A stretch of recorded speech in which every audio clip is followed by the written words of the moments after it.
Welcome to the Slop Farm. Enjoy the video. You're going to start by confirming network and software parity so mirroring works reliably.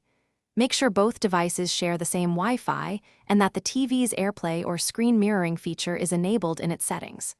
Once done, check your iPad's control center. We'll use the screen mirroring tile. If you don't see that option, open Settings, enable Wi-Fi, and restart the iPad. This initial step removes most connection issues before we attempt pairing. Once your prerequisites are set, swipe down to Open Control Center and tap Screen Mirroring. Wait for your Samsung TV to appear, select it. The TV may show a one-time PIN, enter that on your iPad to pair securely.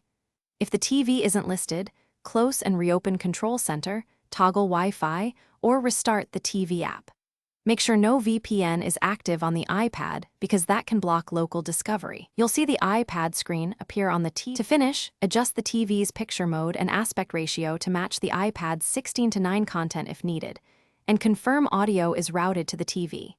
When you're done, stop mirroring from the iPad's control center to free network resources.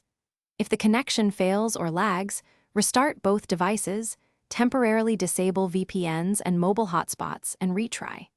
As one key troubleshooting tip, power cycle the router if discovery still fails. Local network refresh often resolves stubborn pairing problems. Thanks for watching.